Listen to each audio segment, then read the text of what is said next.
Welcome to Motherhood.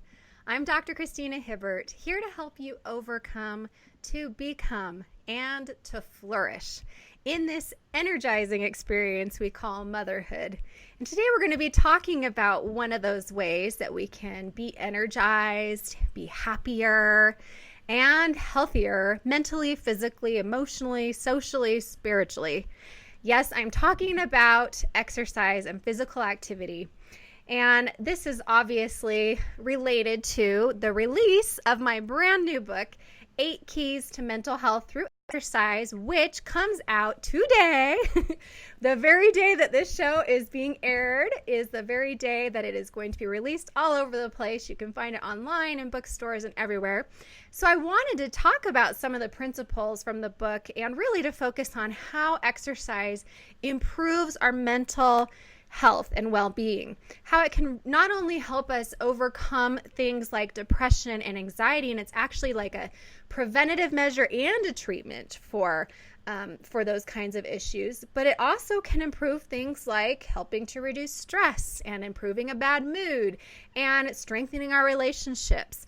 So stick around because there's all kinds of benefits for moving your body, and that's what we're really talking about when I'm talking about exercise, not just going on a treadmill for an hour or going swimming for an hour.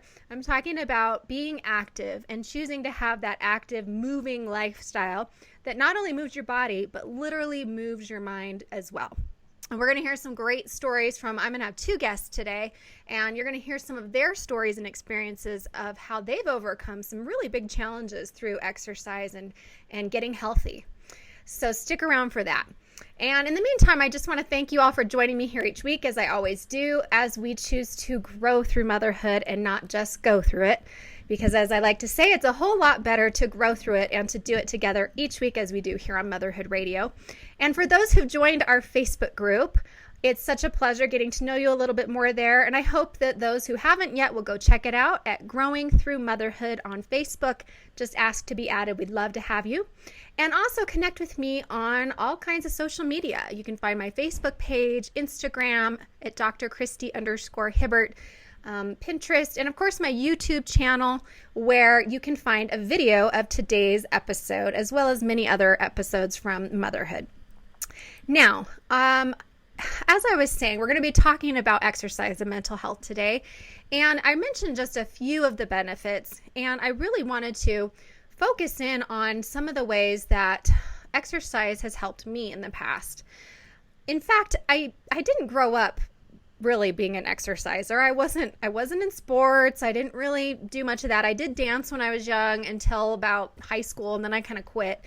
But I did other things, and it wasn't until college when I started working out, and I really started exercising because my little sister had died. And I found myself really grief-stricken, and this was my second year of college, and I had just happened to have signed up for an aerobics class, just for a 1 credit. I needed an extra credit. I thought, why not? I'll take an aerobics class. And, I was pretty out of shape when I started. I could only do 1 full man push-up when I started the class. And by the end of the class, I could do 11. Now I can do more than that. But, that's how far I had to go. And not only that, but I was, here I was in college, my second year, and feeling like I was trying to just kind of keep my world together. But, my little sister, who was 8 years old, had just died of cancer, and it felt like my world had really stopped. And I kept walking around campus thinking, why hasn't everybody else's world stopped? My world has stopped. And I ended up in counseling for grief, and that helped a lot. But really, it was through that class, and that class led to then exercising with a roommate of mine who was a runner, and I'm not a runner, but luckily she's really short and I have long legs. So I would walk really fast and she would run, and I didn't have to run yet, but I could just walk. And it started to really help me through my grief. It gave me something I could go and do when I had that tension or that sadness to work through it. And then fast forward a couple of years, and after I graduated and got married, and I had a baby, and I was still pretty young, not quite 21 when I had my first baby, and I found myself with postpartum depression, and I didn't really know what to do. We moved in with my mom and dad and lived on the floor of their living room for several months, trying to just find some help for me because I was not wanting anybody to take care of the baby. I felt like only I could. And my poor husband was like, what is going on? And he's in dental school, or he wasn't in dental school, but he was in college still and trying to hold down a job and support a family. And, I found that if I could just get out of the house, I'd start pushing the baby in the stroller and just go for a walk. And I thought, it's kind of nice to be outside and it's nice weather. And it felt good to be outdoors. And pretty soon I realized that those walks were something I really looked for, that really helped me through that time of postpartum depression and was part of my treatment, a big part of my treatment. And so as I've gone through other challenges, depression, anxiety, more postpartum depression and anxiety, and of course, a whole lot more grief and trauma and healing that I've had to go through in my life, every time exercise is a major part of my treatment. And I'm a big believer that all kinds of therapists, psychologists, medical professionals shouldn't only be saying, hey, you should also exercise, but should be helping us to really know how we can do that. Because, it really is such a valuable tool for us, whether it's in addition to other treatments like therapy or medications or whatever else we may need to do, or whether it's, for milder cases of different kinds of mental illness, whether it's in place of some of those things. So I'm excited to talk to a couple of guests today, and we're going to start off with a friend of mine from high school, actually. We've reconnected over the years, and especially lately as I've been working on this book, she's been a great support of mine, and it's Catherine Althaus. We're so great to have you. It's so great to have you. We're so great to have you, Catherine. Thanks for being here. I am so great. I am so happy to be here. Yeah, see? Okay, we're both on the same wavelength, right? So it's so wonderful. So Catherine and I, like I said, we've reconnected, and let me just tell you a little bit about her because she has some great experience to share with us tonight. She is a single mom with a beautiful 13-year-old daughter. We all know how it is raising teenage girls. I'm right behind you there. And that's a lot of work, especially when you're on your own. She actually is working full-time in the finance department of an aerospace company in Spokane, Washington. And she's proud to say she owns her own home, and she's soon to be moving, selling it, and hopefully moving back to sunny Arizona, which is where I live, and I'm excited about that, I have to say. And Catherine has battled depression most of her adult life. In fact, she's gone through numerous medications. She's been through different treatments and therapy. And none of those helped as much as exercise and nutrition has helped. And in February of 2015, she actually became a Beachbody coach. And she's been able to build that business. And through her work with that and all of her personal work with nutrition and exercise, she's been able to be off all depression medications for over a year, which is a huge success that we're going to hear all about. And she has really, it's changed her world, becoming a fitness coach and being fit again. She also loves art, painting with oils, photography, design, gardening, yard work. And she's just a wonderful, wonderful woman. So Catherine, again, thanks for being here on Motherhood. Thanks for having me. I'm excited. Me too. I was looking forward to this too. So let's just jump right in and talk about how exercise and nutrition have helped you overcome depression. So tell us a little bit about what it was like before exercise and nutrition, and then maybe what it's been a little bit like after. Well, okay. So even before 2014, I was kind of going through the motions. I was not happy. Nothing excited me. It was just kind of going downhill. And as it's like a gradual downhill slide, and before you know it, I was just kind of buried under a blanket, and I didn't really know how to get out of it or what to do, or even if I wanted to do anything about it, because I felt so helpless and kind of hopeless and just not good, not a good place. Yeah. I had really great support from my family, which was awesome. And my mom and my dad and my brother and my sister and stuff, and my friends as well, but I didn't want anybody to see me the way I was. I wanted to hide. I didn't want anybody around me, and I just, it was just tough, especially for my daughter. Let me ask you. You said when I was reading your bio, it said that you struggled with depression through most of your adult life. So was this kind of like a low point for you, or was this the first time that it really became overbearing, or kind of how did it progress for you? Yeah. That was the lowest point for me this past 2014. I mean, it's always been kind of an up and down thing. This was just a rock bottom, way underground type feeling. And I did not have any idea how to get over it. I saw doctors, they prescribed me medicine. Yeah. And it takes a while for something to start working. Yeah. And then when you find out it's not working, then you have to switch to something else. And it's just this process that takes forever. For me anyway, and I had the worst side effects. You want to name a side effect on any of the drugs that they give for antidepressants? I got them. Oh man, yeah. Weight gain, just constipation. I mean, anything and everything. It was just horrible, and it almost made me feel worse because then I had all this other stuff going on top of the mental issues, which also brought on physical symptoms as well. I was just a mess, and I honestly had no idea what to do. My mom came up to me, and she's like, it's easy for people to say, snap out of it. You got to do this, you got to do that, get out of bed, you have to take a shower, you'll feel better. But when you're not feeling good and you don't want to do any of that, you can't even get like a crane that can't get you out of bed. You're just stuck. And it's like really, really hard. Mm-hmm. But she convinced me to get up and just like you did, start taking little walks. Go down to the mailbox and come back. Go down to the end of the block and come back. Every day, go a little bit farther. Be outside, get the fresh air. And it's eventually I was like, okay, all right, this is sort of working. Mm-hmm. But I still felt really, really low. So I went even to more extreme treatments because I had no idea what to do. And so I looked into electric shock therapy, ECT. And, that terrified me because I was just thinking of like the old fashioned movies and stuff, in asylums with this stuff going on. But yeah. But it's not like that. No, it's not like that. So I went through 12 treatments of that, and it worked. It really did kind of reset my brain in that way where it took care of that depression feeling almost. It was but the problem was that I couldn't remember that month and a half. Oh yeah. Wow. And it was funny, like over Christmas time, this is kind of funny. We had Christmas cards made, and every day I would go and hand a Christmas card to my next door neighbor because I couldn't remember I handed it to him. Oh, man.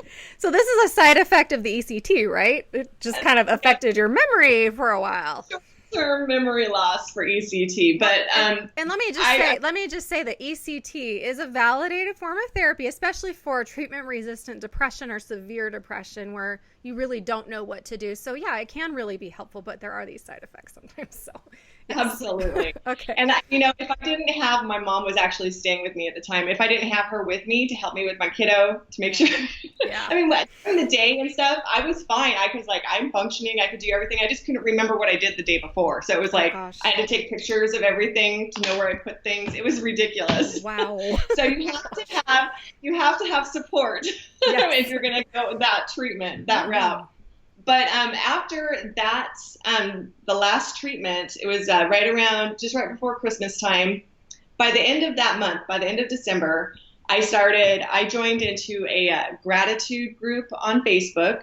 I joined into a fitness, health, and wellness challenge group because I was like, I got to do something. And at this point, I started wanting to do something, whereas before I could care less. I knew I didn't want to be where I was, but I didn't have any drive or reasoning to move forward. So, it was tough. But then after the ECT, it kind of helped jumpstart me to move forward. But if I didn't, and I was still on medication and stuff, and I still had those side effects, and I still was like, I don't think it's working. It's not helping me, and I have to do something different now. And so I did the challenges, the health and fitness challenges through Beachbody, and I just, even 1 month, 21 days. And after 21-day challenge, I felt like so much better. I mean, it was palpable. I could feel it. It wasn't just like, oh yeah, it's okay. I felt like, oh my God, I'm getting my pep back. This is what I needed, is exercise. Yeah. I needed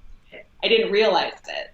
or even if I did realize it at the time, I didn't want to or something. I don't know. But once I started getting into it, it was like it became something I needed to do. And it has seriously just opened up my eyes, changed my world.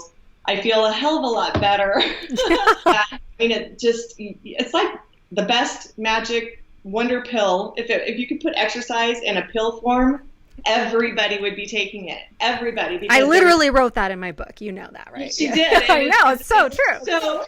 So true, because the side effects are you feel great, you look great, your clothes fit better, you sleep better at night, your skin looks better, your hair looks better, everything is better. Yeah. There's no bad side effects with exercise. Whereas if you take, and I'm not saying you shouldn't take medicine, because I'm sure it works for many, many people. Yes. It just, for me, it wasn't working like exercise does for me. Yeah. And for a lot of people, there's a good combination of that, if they need a medication. But, I've been on antidepressants myself, and I still exercise whether I'm on it or off it, Yeah. So sometimes you need it, sometimes you don't. And when there's those side effects, so it's miserable. And I'm glad you brought this up, because there's 3 things I mentioned in the book that are great reasons why we would want to exercise. And one is that there aren't any negative side effects, really. I mean, you might get tired, you might feel sore or something, but other than that, there's only positives. Also, there's no stigma. I mean, there's definitely a stigma when it comes to medications or even therapy for some people. Like, I don't want treatment, but there's no stigma unless it's a positive stigma when it comes to exercise. And of course, the cost and the time, especially for therapy, ongoing treatments, or paying for doctor's visits. If you're going to a psychiatrist, and that's expensive. So, exercise can be totally free if you want. And it can take, like you say, 20 minutes or more as you want it to, a few times a week or many days a week, however you want to. So I'm glad you mentioned all that, because those are all really good points. And also the point that you just made about exercise being so good for your brain. I mean, it literally does work like a medicine, because it impacts the neurotransmitters. So those are the things that make our brain feel well. And that's what the medications do. Like an antidepressant would increase serotonin, let's say, in the brain. And exercise has been shown to do the same thing. It kind of promotes more of those chemicals in our brain. Also gives us those endorphins that make us feel great. So like you say, I mean, it kind of, really does benefit all these different areas. I'm so glad you mentioned all of those things. Yeah, it honestly opened my world up. And maybe, I love it so much. It's just definitely part of my daily life. I mean, I love it so much, I became a Beachbody coach, so I can help other people who maybe, want to make a positive change in their life through being nutritiously fit, eating right and exercising. It's a gift we give to ourselves. I mean, it's like the best thing we could ever do, mentally, physically, for our families. It makes us just more happy, more well-rounded. I don't know. It's like this all-encompassing. I just love it. Yeah. No, I'm with you. And there was one statistic that I loved when I was doing the research that said that people that exercise regularly actually live an average of 7 years longer. So I mean, it not only increases, like you say, happiness and creativity and intuition and memory and cognitive thinking and all this stuff, and life satisfaction, but it actually can make you live longer.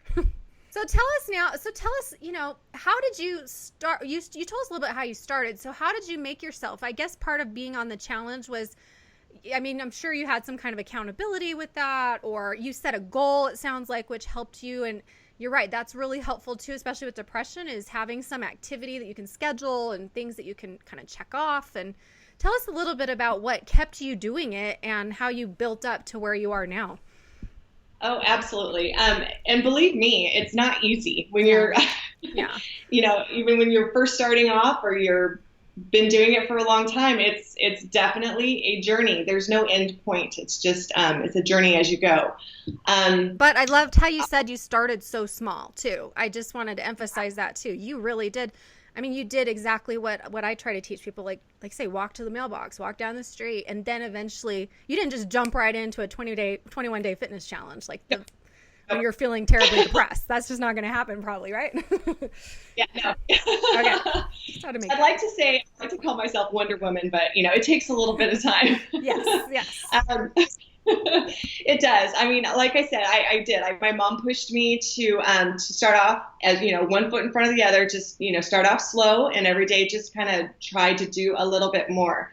On top of that, like I said, I joined a gratitude group, and that helped because I was looking at everybody else's posts and what they were going through and what they were being grateful for. And I'm just like, there is so much to be grateful for. And I need to just grab a hold of my life and actually be in control of it and not just be like a passenger in it. This is my life, and I have the power to do what I need to do in order to heal and get well, or manage it, put it in remission, whatever, just so I can function. And so the gratitude group was awesome. And that's how I found out about Beachbody, actually. And I joined a 5-day clean eating group. So I was like, oh, I'm pretty healthy with nutrition anyway. And my mom was in the house and she was cooking and she's awesome. But it was, it was really cool because I've always been active, and I've always been able to just eat just about anything I wanted to and not really worry about it. But when I was on all of the depression medicine, I gained a lot of weight, and I was not comfortable with that, and that makes me feel bad about myself. And then that kind of, and it's just it's like a cycle that, it's like, okay, so what do I need to do? I can't eat my potato chips anymore. I can't have my diet soda, or I don't even like diet soda, but I can't have my Pepsi, it's like, that's okay because I like eating healthy, but that was also a little bit of a struggle. So for 5 days, I just followed their meal plans. I was accountable every day. I checked in for breakfast, lunch, and dinner. It takes 2 seconds to do that. So you think you don't have time? You have time. Yeah. You have to make the time to take care of yourself.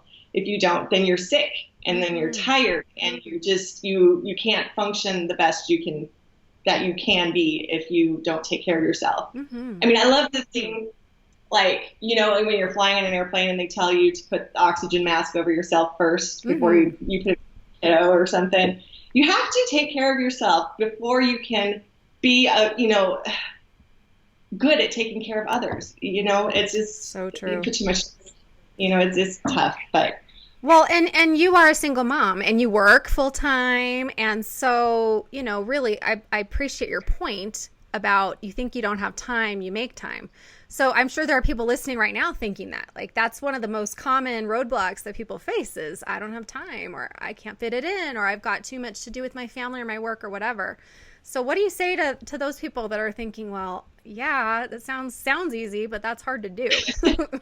Oh no, it's not easy. Definitely not easy. But I function better. I've noticed I get more done if I'm busy.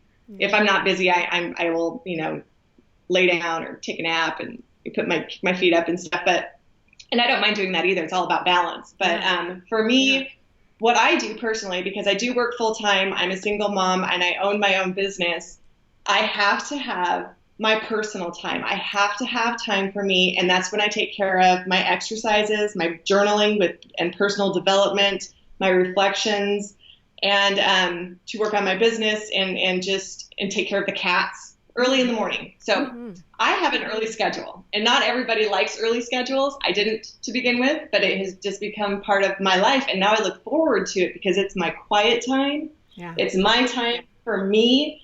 And, and it's funny. Yes, I only have one kid. She's a teenager, and the house is always full of people, and it's fine. Go hide in my room. I'm not in the yard. But I treasure that time. And so I wake up an hour and a half early in the morning, so before I have to get ready for work or anything else. So it's very early. I get up at 3:45 in the morning. I get my 30-minute workout in. I work on my business for an hour and a half or so. I get my personal development. I listen to podcasts. I read amazing books. And she's holding up the book for those of you listening that can't see. Anyway, very nice. Thank you for that. Oh, you're welcome. And I take that time for myself. And if I miss it, and sometimes I do, but I have a schedule and I write down things. I have a big wall calendar, and It works out really good. I write down my meals for the week. I write down my exercises for the week, the appointments, every schedule, the kiddos, this, that, and the other that's going on. And every day when I wake up, I check things off as I go. Mm-hmm. And so at the end of the month, I have this calendar that I have X's over, and I just look at it and I'm like, yay, I feel so good about myself because I did that. I set these goals, and nothing happens overnight. So don't give up. Yeah. Never give up on what your goals are, because as soon as you hit that one goal, you make another one, and you keep stepping forward. And definitely always, give yourself grace always, because, you're human and things happen, life's not predictable. So you have to be very flexible, but also driven in your goals, and I just, Christy, I love your book because you mentioned so many amazing things in here that I love doing because they work. They absolutely work. Well, thank you. I appreciate that endorsement. I think they work too. Otherwise I wouldn't have written them in the book, and I'm like you, I like to get up early. I used to not want to, especially when my kids were little. It's like, ugh, are you kidding me? But I love that time when it's quiet. And 3:45, probably not that early usually, but 4:35, yeah, that might be me. But for those listening that, if you don't want to get up early, or you're not a morning person, then maybe you carve out that time after your kids go to bed at night, before you go to bed. And Catherine, I want to point out too, you don't stay up super late and get like 3 hours of sleep every night, right? I mean, because you get up early and exercise, you can go to bed early and sleep better, right? Exactly. I have a Fitbit, and I have put my goals, my sleep goals in my Fitbit app. So I try to get at least 7 hours a night. I know as women, we really should get at least 8. Yeah. But realistically, with my busy schedule, I'm happy if I get 7. Yeah. and by Friday, I am exhausted, of course, but then I can sleep in a little bit on Saturday, but I still don't get up much past 6 o'clock on Saturday because I've got things I need to do. Yeah. And, I feel accomplished when I am able, and because I exercise and because I read personal development and because I take care of my body and my mind, I am able to have this extra energy. I can sleep better at night for the most times. Of course, I still get this. The brain won't shut off, and oh my God, I keep looking at my clock, and I've got, oh no, 3 more hours until my alarm goes off. That sort of thing happens. But it's just I have just noticed with the working out and eating right and actually taking care of myself that I function better. I'm like a machine. It's like you fuel your body with the right foods. You tune it up, you take care of it, you give it maintenance, and you will run better. Yeah, you're right. It's just like a car. If you put junk into it, or you don't, take it out and charge the batteries and stuff and move it around, then it's not going to work well. And our bodies are the same. And I really appreciate all these different elements that you're talking about, because it is, even though this, we're talking today about exercise, and the book I wrote is focused on exercise. The point is that it can't be just that, obviously. But the truth is, when you do exercise, whether you start with that or you start with nutrition and then, add in the exercise, they kind of go hand in hand. I mean, you do start wanting to eat better because you're not going to want to exercise when you're not eating well. And you do actually, it's funny because a lot of people say, oh, I'm going to go for a jog so I can eat my ice cream later or whatever. But a lot of times when you exercise, you don't want to eat the junk later. So it kind of goes hand in hand. So you're talking about nutrition. And then I also appreciated you mentioning the gratitude group. That's one thing that I mentioned in 8 Keys to Mental Health Through Exercise is you can incorporate that kind of practice even into your activity, into your exercise.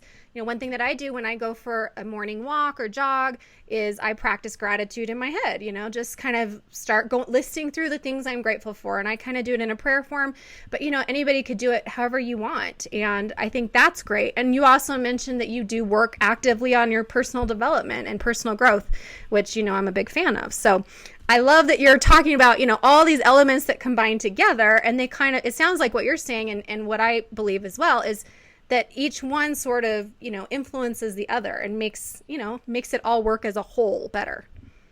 Oh, absolutely. Yes. I mean, a long time ago, not even that long ago, I'd say a couple of years ago, 2 or 3 years ago, if somebody told me to go ahead and do some personal development, I would have laughed at them. I'm like, personal development? Are you kidding?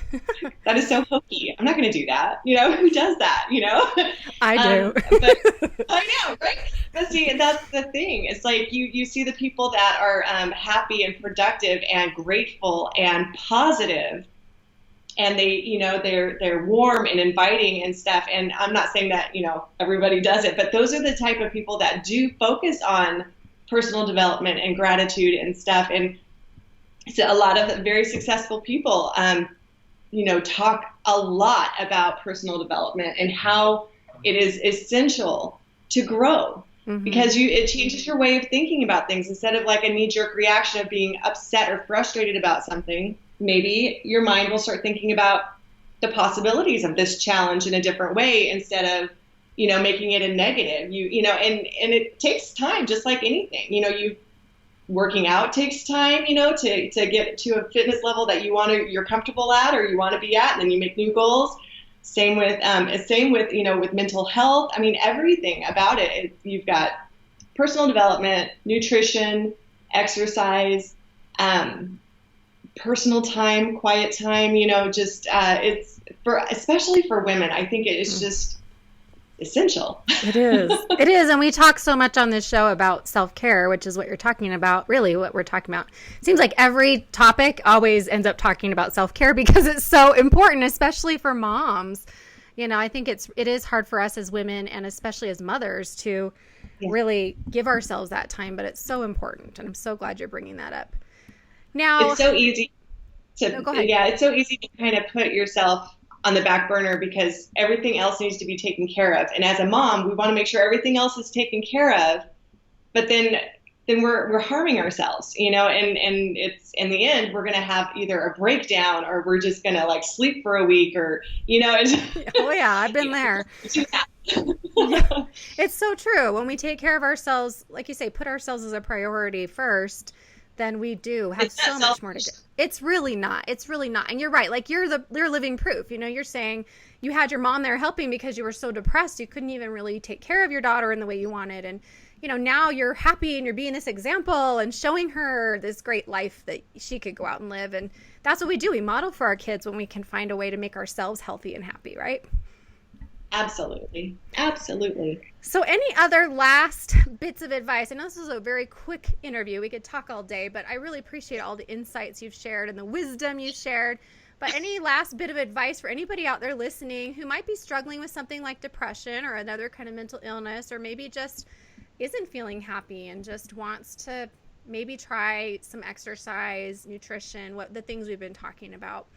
What would you say to help them begin? I mean, you're a coach now, right? So this is what you do. This is what I do. You're absolutely right. I would say, just start. Just do it. If you wait for the perfect time, or you wait for Monday, or you wait for the first of the month, or you wait, it's just not going to happen. Just make the decision and say, I'm worth it.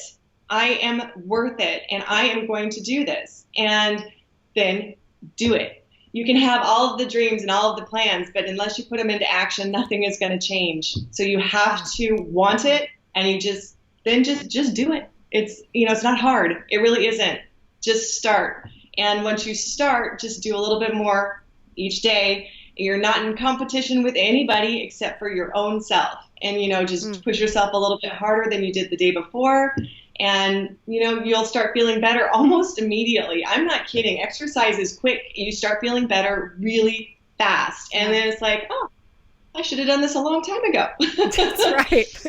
That's right. And I so appreciate that. I like to say, just 5% better. You don't have to go 100% better or 50% better. Just like you say, just do something and then build on that as slowly as you want, but at least you're doing something, right? Absolutely. Set realistic goals. Don't go crazy, because then you get frustrated. Just every day, just push yourself just a little bit more than you did the day before, and you'll feel good because you're accomplishing something. And that is it's amazing for your mind. You want to feel accomplished. You want to know that you're working towards something and that you're doing it, and just do it. I'm like being all Nike right now. Just do it. Well, I like it. I'm with you, though. I am with you because, if you just do something, you're right. Then it's at least telling yourself, hey, I matter. I'm taking care of myself. I did that walk to the mailbox and back. That's something. Absolutely. It all Yes. counts. And I really appreciated, too, what you said about we're not competing with anybody but ourselves. You're trying to improve with yourself and not compare yourself to anybody else. Absolutely. In my groups and stuff with my Beachbody groups, I host monthly challenge groups and that sort of thing to help keep yourself motivated and offer support and that sort of thing.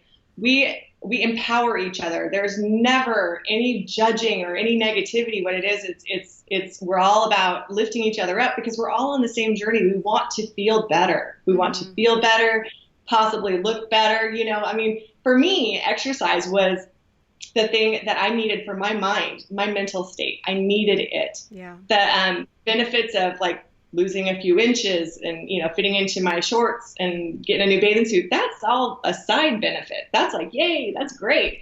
But my main thing was to focus on my mental state, and it made, it saved my life is what it did. Wow. It saved. Well, That's what I'm passionate about. I could go on forever. I love it. And your passion is very contagious. And I hope everybody listening can feel this passion that Catherine has and really hear her story, that it wasn't like an overnight success story. It wasn't like it's been easy. It's not like that she hasn't had her challenges. She certainly has, but she's overcome them and then gone on to, as we say, overcome to become and flourish. And I really appreciate you sharing about your Beachbody business. So let me tell the folks out there about your website, and hopefully they can join up with you and maybe get some support that way. Absolutely. So it's beachbodycoach.com, and then it's /e-suite, as in SUITE/home/ Catherine with the K, Catherine Althaus, which is ALTHAUS. Now, let me tell you also that this link will also be in the description for the show. So you could also go to the show description and click it. But I don't want you to miss out. You could also just email Catherine for information at Althaus, which is ALTHAUS @gmail.com. Or just go find her on Facebook. Anyway, you can find her all over the place, or you can just get in touch with me, and I can put you in touch with her too. So anyway, I hope some of you out there will go and check out that great resource and connect with Catherine, because she is really inspiring, and it's been fun. I got to be on one of their coaching calls, and what a great group of women that are just helping each other and wanting to grow together. I love it. So thanks so much for being here, Catherine. All right, so now we're going to switch gears a little bit. We're going to talk to another friend of mine, Brielle Kennington. Welcome to Motherhood, Brielle. Thank you. So glad to have you here. Let me tell our listeners a little bit about you before we start chatting. So Brielle is a stay-at-home mom to 3 children, and she has lost 60 pounds this year through a healthy diet and exercise, which is amazing. She has really been inspiring to me and to so many others. Her goal is to fit into her wedding dress by her 10-year anniversary in August. I love that goal. That's a great goal. And Brielle is also a Diamond Beachbody coach, and she uses her personal experience to help others reach their health and fitness goals. And you can find her on Instagram at Finding Brielle, BRIELLE, or on Facebook. You can find her Facebook page at /Brielle, BRIELLEJK/. And hopefully you'll reach out and connect with her. We'll also share those again at the end so we can make sure that people connect up with you after they hear all your wonderful words of wisdom. Thank you. Again, welcome to the show, and thanks for being here. And I want to start off with just kind of having you share a little bit about, how did you start this? I know that for you, it's been a weight loss journey and a mental health journey and a discovering yourself journey and all of this. But tell us a little bit about what got you started and why it stuck this time, I guess. Well, for me, we had just moved to Flagstaff.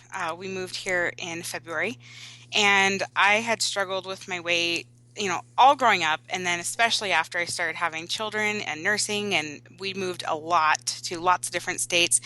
And so for me, it was I just felt just done. I just felt just so tired, and I felt like I was literally in survival mode, just barely getting by, barely being able to take care of the house and the kids. And I wasn't feeling happy, and I felt really, really bad about myself. And Mm-hmm. I just thought, okay, what do I want?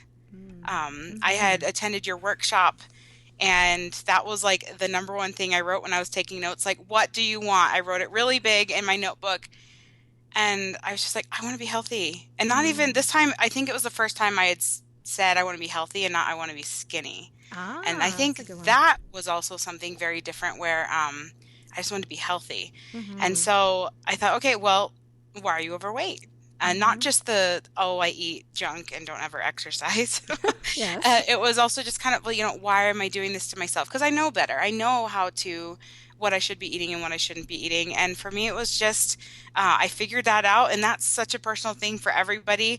And I figured out and thought, okay, well, what am I going to do different then? Yeah.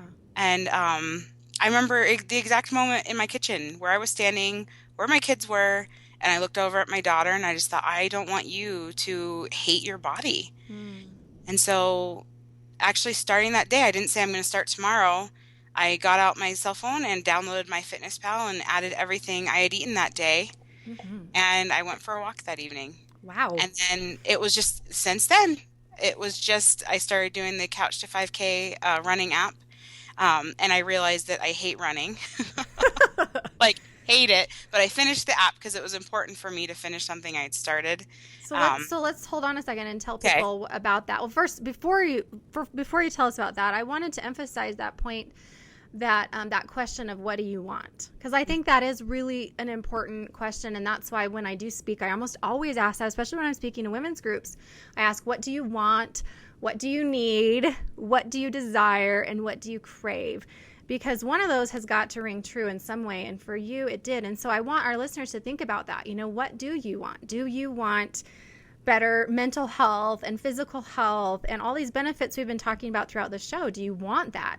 And if so, like Brielle was saying, what's been holding you back? Sort of what's been getting in your way, and then what is the plan to kind of overcome it? So I Hmm. love how you then just jumped into action. You totally Yeah. just did it that day. That's a great tip right there that I didn't want to Uh-huh. pass over.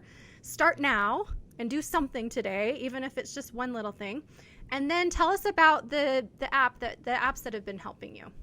So for when I first started on my journey, I did the MyFitnessPal Okay. because I kind of had no concept of how many calories I'm supposed to be eating. And I also like that they have a section where it says like your macros, like it'll have like a little circle and it has like carbohydrates and it has protein and then it has, I don't remember what the other one is. So then I was able to kind of see, okay, not only am I trying to stay within a certain amount of calories, instead of eating, another slice of whole wheat bread, I really should have a vegetable. Mm-hmm. So that was really different for me where I sometimes would just hardly eat anything at all. And I thought, well, I'm going to lose weight.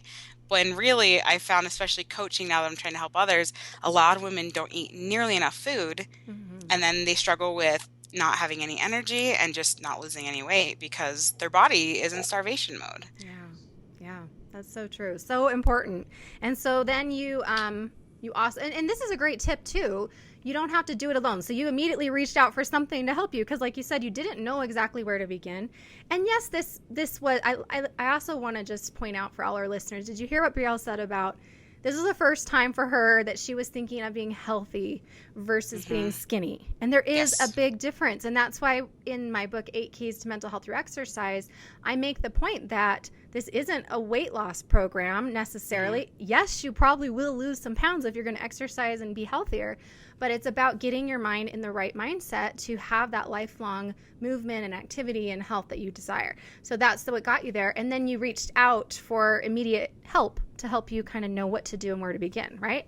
Right. So talk to us a little bit. So you not only got yourself to where you lost a ton of weight, you're now doing this coaching for other people. So Hmm. how did you get from where you were before to now being this motivator and inspiration for other people. Well, for me, as soon as I decided like I'm going to do this, I went on Instagram and found all these other women that had a really similar story to mine, Mm. were even like a similar starting weight, and now they were doing it. Mm. They were doing it, and a lot of them are moms, and so I just kind of started following different accounts and watching people, and then I just thought like I want to do this, like I want to do for other people what they did for me without the, like probably even realizing what they were doing for me.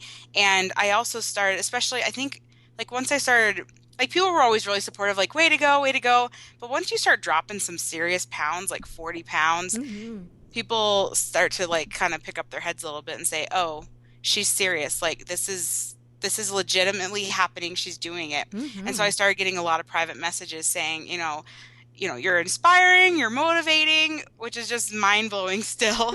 And then they'd ask for help, and I kind of just didn't know what to do for them. Mm. Because I'd kind of like tell them how I got started. But like ultimately, I'm not sure if I would have stuck it out if I kept just running and doing the MyFitnessPal, because I wasn't eating enough and I was, not excited about exercising. Yeah. So I'm glad I found the coaching thing, literally because I wanted to help people, as like Miss America as that sounds. Like I really wanted to be able to answer their questions and do something with people, Yeah. not just steering them in the right direction, but I actually do the programs with my challengers. We drink the Shakeology, we do the nutrition plan, and we do the workouts, and we Mm-hmm. keep each other accountable. And so it literally is a whole new community I found and a lifestyle. Yes. So that's a great tip right there too, is that you not only reached out for help right away to just even to give you the knowledge or understanding of what to do, but also you found this great community that you have support. And don't you feel like that support and accountability, it sounds like, has been really huge and helpful for you in sticking Oh, with it? definitely. Well, Yeah. and also, I mean, when I'm following all these other Beachbody coaches, everyone's posting their sweaty selfies and talking about their challenge groups and their Shakeology, and it just you want to do it too because it's what you're supposed to be doing, and you see how happy they are, and it helps you to do it too, to surround yourself with that positivity. And also for me, a big thing is, since I am a coach, I share my journey online, Mm-hmm. and it really keeps you accountable, because when you have 1,800 friends, followers, like watching you, if somebody's watching, I'm way more likely to do it. For me, it was also that accountability, but it's a whole other community of just health and fitness. But if people are posting, if your friends are posting pictures, eating in their pajamas, eating like popcorn and tasty cakes, then you're gonna want to do it too because it looks nice. But if your friends are posting pictures of their six packs and the new swimsuit they got, you're like, oh, I really should probably get on that. So we just uplift each other, Yeah. and it's great and super supportive. Yeah, I love that. You're helping each other. And that's what we need as moms, especially, is to support one another. That's what this show is all about.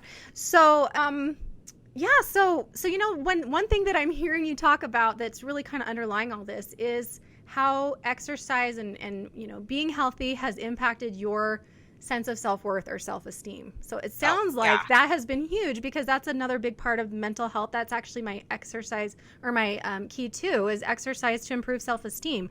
So can you talk a little bit about how that has worked for you? Oh, for sure. So I went from a size 20, 22 to a size 12. And I used to just think all the time, like, I'd do anything to lose weight, Mm-hmm. but except exercise and eat healthy. And Right. so I would avoid mirrors. I didn't like to have my picture taken. Mm-hmm. I wouldn't go shopping for clothes because I just didn't want, I just felt so bad about myself. And I thought, since I was overweight, that I just was worthless. I Mm-hmm. thought, I'm failing my husband, I'm failing my kids, and it just really pulled me down. And so once I started doing the things I was supposed to be doing, the number didn't matter anymore. Yeah. So even though I'm not at my goal, and even when I was, only down like, nothing, even after just a week of doing what I was supposed to be doing, not having really lost any weight, I felt like just so much better about myself because I was doing something about it. Mm-hmm. And just feeling good about myself. And my husband has even made lots of comments because I think he lives with me.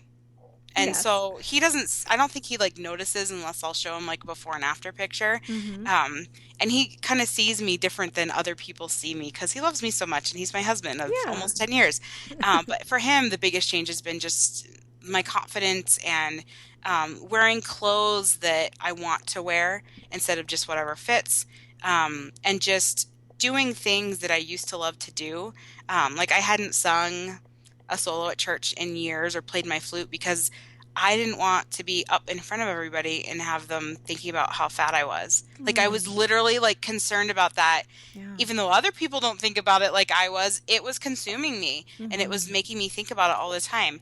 So just starting to do the things I like to do and just you just feel so much better about yourself. And I can look in the mirror and, not avoid looking at myself Mm-hmm. because I love myself and I love my body and I exercise because I love my body, not because I hate my body. Oh, that's so important. I'm so glad you said that because you're right. So many use exercise as a punishing thing because you hate your body. Yes, like, you don't deserve certain things because of the way you look. And I used to even shower with the lights off. Like I was like, Mm. just like really did not want to, face reality. And Mm-hmm. I just didn't, I was just so unhappy with the way I looked. But once I changed that and even just incorporating the exercise, my Mm-hmm. moods were improved right away. Wow. That's awesome. I love that. I'm so glad you said that. And I wanted to kind of go back to the little comment you said earlier too about that you didn't want your daughters to grow up hating their bodies. So, Yeah. again, this goes to exercise and self-esteem, to exercise and body image, and those are all things that we carry around with us for life. You're right. And it starts very young. So you're being the model now of health and wellness for your kids versus that, I hate my body and I'm hiding in the dark. Yes. Yeah. And I think that part of not only did I want to start my journey and get healthy, but I also started to think of how I talk to myself. Mm-hmm. And I thought, would you ever say those things to your daughter? Mm. And no, I wouldn't. So I thought, okay, well, we are our mothers. Like our inner voice is like our mother's voice. At least for me, it Yeah. is. Yeah. And so I thought, well, then I need to stop saying those things to myself, especially out loud. So instead of saying, I can't eat that, I'm on a diet, I just say, well, I'm choosing not to put that in my body because it's not healthy. I And like that. even my son has noticed, like he'll say, today we were at Sam's Club and I got him a soft pretzel and I didn't have one. I didn't have soda or anything. And he said, how did he say it? He said, he said like, you're not eating this because you're on a diet. You're not eating this because it's not very healthy. And I was just like, that's right. That's Because I right. tried to change the way that I talk to myself. Yeah. Because you feel better if you're not saying, oh, all these negative things about yourself, and everybody does it. Oh, yeah. Oh, yeah. Like, And we don't even realize. That's why I love that yeah, you're paying attention to what you've been saying to yourself. And again, paying attention to what your kids might be hearing and trying to change that, you know? yes. Well, because if I'm saying, I need to lose weight, or if I'm saying negative things about myself, especially out loud, my daughter and my kids are going to hear that, and then they're going to start saying it to themselves. Mm-hmm. Yeah. So yeah, that was the major thing. I was like, okay, once you become aware of it, it helps, and it's a work in progress. I'll always be on my journey. There's no such thing as an after.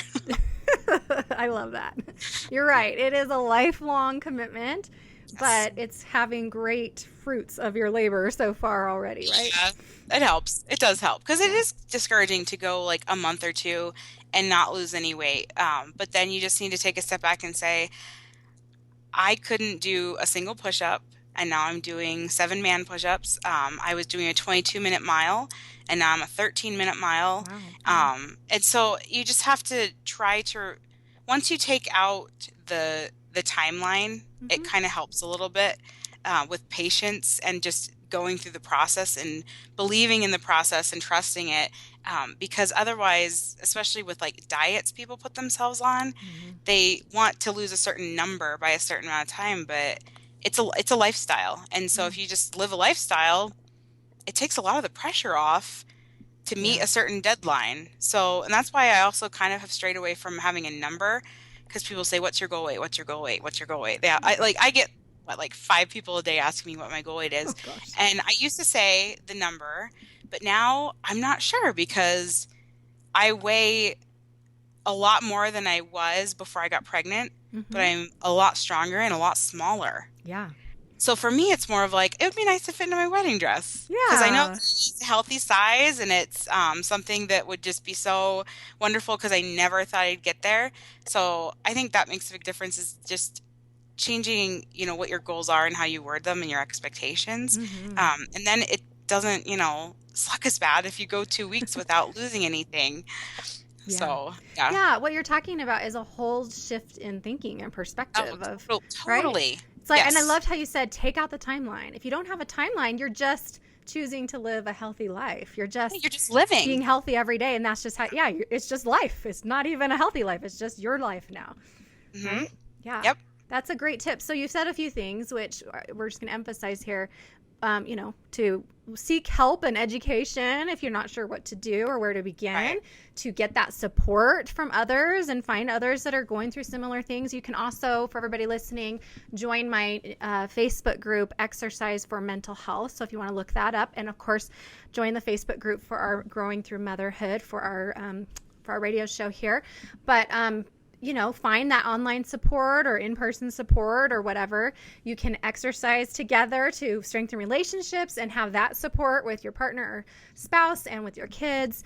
And also, it's really about shifting your thinking, which happens to be key 5 of the book too, and changing the way you think about exercise, that it's not I'm exercising, but it's, I am changing my whole lifestyle and this is how I want to be now, and becoming that. And that it can also, impact your mood and your mental health and your self-esteem so quickly that then it might be easier to let go of the numbers that sometimes drive us instead.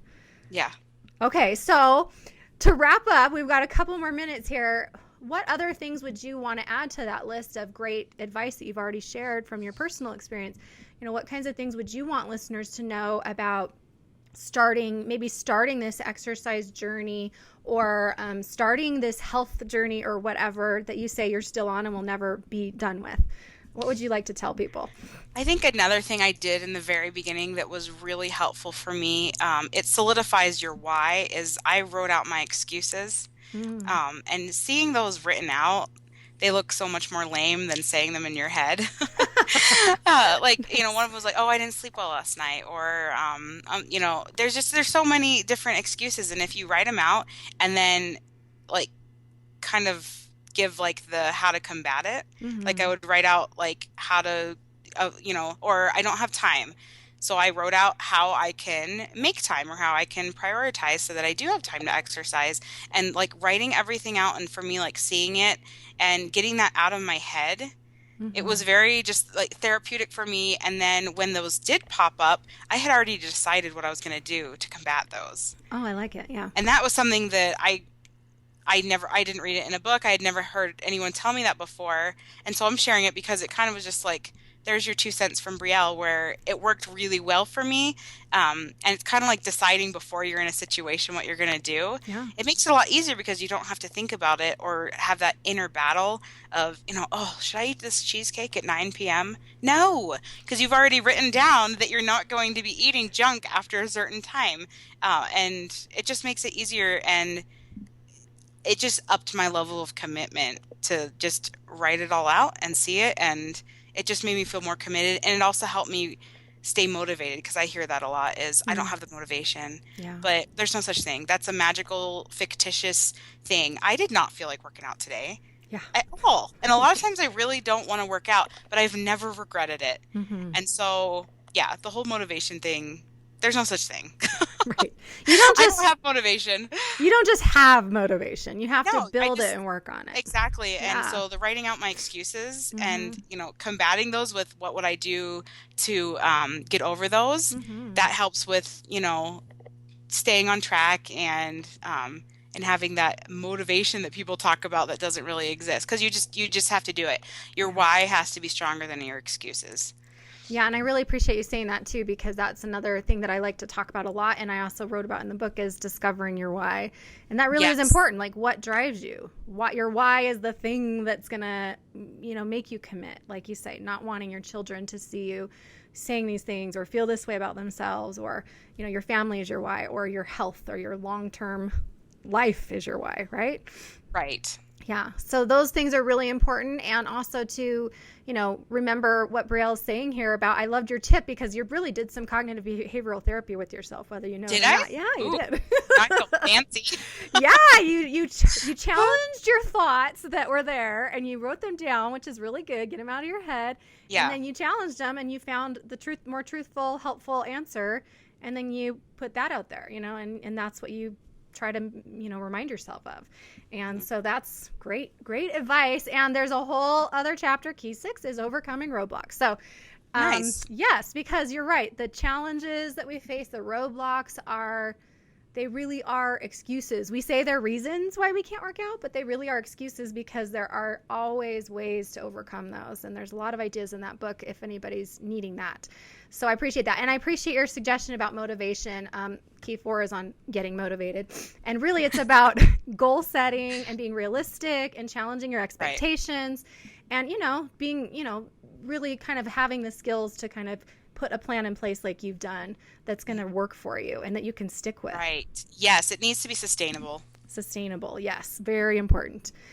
All right. Well, thank you so much, Brielle. And again, remind us how everybody listening can find you so that they can connect with you. I have to say, I'm really happy hearing your story and more of your story now, and seeing you online. I saw you taking beautiful pictures at a little retreat, and your selfies and things, and I'm thinking, see, that is a sign that you love yourself and you're feeling great, and you are inspiring so many other people along the way. So I love it.